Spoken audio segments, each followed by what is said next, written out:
நாளைக்கு உங்க மூஞ்சில முளைக்கணுங்கிற இங்கிதத்தோடு நீங்க சொன்ன உடனே நான் வந்து அவுத்து வைக்க வாரம்னு சொல்லியாச்சு, மாத்தி கட்டிடுறோம்னு சொல்லியாச்சு.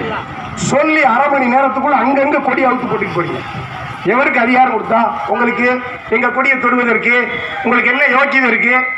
நாங்க கேட்கிறோம், எங்க கொடியை தொட்டுட்டு நாங்க மனிதநேயத்தோட விட்டுட்டோம். 1000 தொழிலாளி இருக்கான், 1000த்துல ஒரு தொழிலாளி நீங்க. எங்க சங்கத்துல 1000 தொழிலாளி இருக்கான். முதலாளிகளின் ஆதரவான தொழிலாளி நீங்க. அவ்வளவுதான். உங்களுக்கு எங்களுக்கு நீங்க ஒண்ணும் இங்க சில்லா கலெக்டர் கிடையாது. கலெக்டரே வந்து வேற மாதிரி லெவல்ல தான் இருப்பாரு. கலெக்டரே ஆளுங்கட்சியினுடைய கைக்கூலியா தான் இருக்காரு. ஆனா அதை பத்தி எங்களுக்கு கவலை கிடையாது. எங்க கொடியை தொடர்ந்து எங்க கிட்ட கேட்கணும் அனுமதி. நீங்க இப்ப தொடக்கூடாது. புடிங்க நீ பாட்டுல போட்டு போயிட்டியா? நான் கேட்க, காலையில திமுக காரன் கொடி கட்டி இருந்தானே, அவுக்கணும்ல?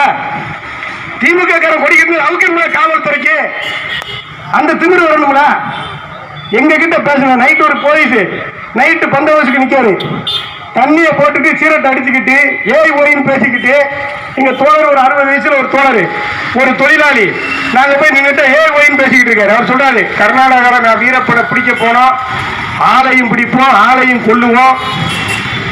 தண்ணி பேர் உலகத்துல எவன் தண்ணி போட்டாலும் வந்தாலும் காவல்துறை பிடிக்குது. காவல்துறை தண்ணி போட்டா யார் பிடிக்குது?